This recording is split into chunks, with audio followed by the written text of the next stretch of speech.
Hello మామ, అందరికీ నమస్తే. నమస్తే. తీసుకో. ఏం సినిమాలో నితిన్ సార్ సదామైన ఎట్లయితే సైకిల్ మీద వేసుకొని లేవడతాడు, అట్లా నేను కూడా అజయ్ గాని మన బండి మీద అయితే లేసుకొని అయితే లేవడుకొని పోతున్నా. ఏడికంటే చెప్పు.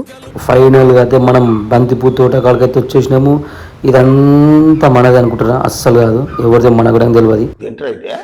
అరే నీ అబ్బా, అరే నువ్వు నిప్పు, నీ అబ్బా జఫా.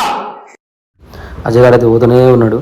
తర్వాత నేనేం చేసిన అంటే మెల్లగా ఎవరు లేని చూసి ఒక 3 కిలోల దాకా అయితే బంతిపూల దింపుకున్నా. ఏం చేస్తాం, ఎవరు లేని చూసి దింపుకున్నా, ఏమనుకోకండి.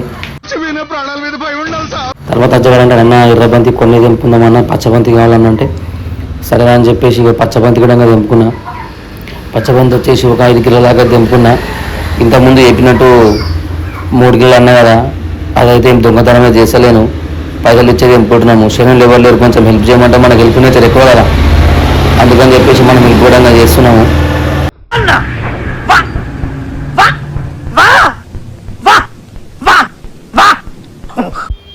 ఇగో ఇంకో దిక్కు అయితే మస్తు పువ్వులు ఉన్నాయి, అక్కడ దిక్కు ఇక్కడ దిక్కు ఫుల్ ఉన్నాయి పూలు అయితే. అన్నోళ్ళు అయితే దింపినట్టున్నారు. మధ్యగాడు అయితే ఏమంటారు, అన్న నిమ్మకాయలు దింపుకోమంటే ఇగో ఇవన్నీ నిమ్మ చెట్లే, అసలు ఒక్క నిమ్మకాయ కూడా లేదు దానికి. ఆడ ఫ్లైట్ ఎక్కితే చక్కగా ఇగో గులాబ్ తోటలో ల్యాండ్ అయినా. మొత్తం గులాబ్ చెట్లకు గులాబ్ పూలు లేవు, అసలు మొత్తం ఆకులే ఉన్నాయి. అసలు దొరికి ఒక 10 కిలోలు దాకా దొరకలేవు. ఎక్కువ దొరకలేని కూడా బాధపడద్దు, దొరికినంతలో సంతోషపడాలి. ఉన్నంతలో మంచిగా ఉండాలంటారు కదా పెద్దోళ్ళు, అట్లా ఎందుకు ఎక్కువ కూడా ఉండొద్దు. దురాశ దుఃఖానికి చెట్టు ముందే, ఉన్నంతలే మంచిగా ఉండాలి. అట్లానే మాకు తోటలో ఒక పొప్పడి చెట్టు అయితే కనబడ్డది, దానికి మొత్తం కాయలు ఉన్నది. ఎంపుకొని తిందామంటే ఆకలి అయితే నువ్వు పండుగ దొరుకుతుంది అనుకుంటే పండు విధంగా దొరకలేదు. సేనైనా తన్నుడుదంతే చక్కగా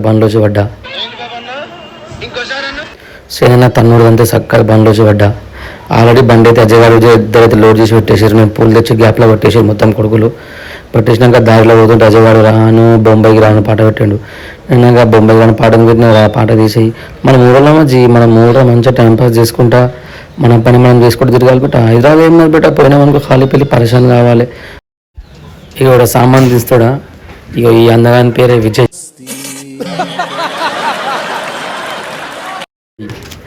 ఎక్కడ చూసాడో వీనికే తెలియదు, కానీ మంచోడు అబ్బా, మస్తు పని చేస్తాడు పూర్వం. చారణ కొడికి బాగా మసాలా అన్నట్టు ఇంత సామాన్కి ఇంత పెద్ద ఆటో అయితే పట్టుకొని వచ్చినాము. సామాన్ మొత్తం ముక్కలు దించి నాడు బాగోయ్ లెక్క. RRR సినిమాలో రామ్ చరణ్ ఎన్టీఆర్ ఎట్లనో మా ఊర్లో వీళ్ళ దోస్తు కూడా అట్లనే ఉంటుంది. ఇద్దరిది విజయ్ అజయ్ది ఇద్దరిది. ఇగో మన మీద సెటప్ అయితే ఇది ఎట్లుందో కామెంట్ అయితే చెప్పండి. అయిపోయినాక ఇగో ఇప్పటికే బాబాను వస్తుంటే బాబాను తీసుకొని వచ్చిన. ఇగో ఈయన పేరు బాబా గౌడ్. ఇక ఈయననే చూడు కన్నా బోనం రెండు కన్నీననే బోనం ఈయననే.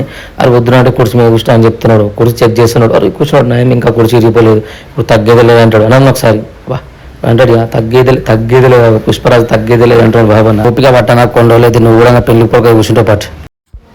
బాబన్న అయితే సీతయ్య సినిమాలో ఎవరిని మాట విన్నాడు సీతయ్య అన్నట్టు నాకు ఎత్తున ఎత్తుకపోతా అంటున్నాడు. అన్న బాహుబలి అనుకుంటేమో ఎవడంట నిన్ను ఎత్తుకుంది అన్నట్టు. బాహుబలి సినిమాలో ప్రభాస్ శివలింగాన్ని ఎత్తుకోడా, అట్లా బాబన్న అయితే అది ఎత్తుకొని అయితే వస్తున్నాడు.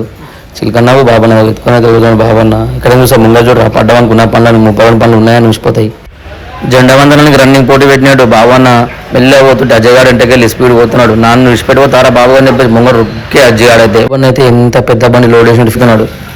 అవి తీసి కొడితే 5 కిలోలు ఉండవు, గడ్డిందే అవి ఒకటొకటి ఉండదు. ఉన్నాయని ఒకసారి ఉండవాలంటే ఏ వద్దన్న సామాన్ ఖరాబ్ అవుతుందన్న, నీకు ఏం తెలుసు అన్న అని చెప్పుకుంటే అవి సార్ 2 తీసుకొని పోతున్నాడు బాబన్న. అసలు ఎవ్వరికి విన్నాడు బాబన్న. ఎవరి మాట విన్నాడు సీతయ్య అన్నట్టు, ఎవరి మాట విన్నాడు బాబన్న. ఏ మనుషున్నాడు ఏమో చెప్తేనేమో విన్నాడు అనేది నడవాలన్నాడు బాబన్న. అక్కడికి పెట్టాలంటే ఇక్కడికి పెడుతున్నాడు. అది ఎక్కడికి పెట్ట నీకు రాదా అన్న, నీకు చెప్తేనేమో విన్నాడు, అస్సలు విన్నాడు ఆయన మాట అయిననే. ఏ మనుషుండేమో బాబన్న. అసలు ఫైనల్గా బండి లోడ్ అయితే అయిపోయింది. బాబన్న హెల్ప్ చేసిండు కదా, హెల్ప్ చేసిండు. పోతున్నాం ఇంటికి. పోమన్నా సైడా కొద్దిగా పక్క జరుగు చింటుబాయ్, అలా నీకు కలిగిందనుకో మీ దోస్తాను మొత్తం తీసుకొని వస్తాను. జరిగిందో చింటుబాయ్.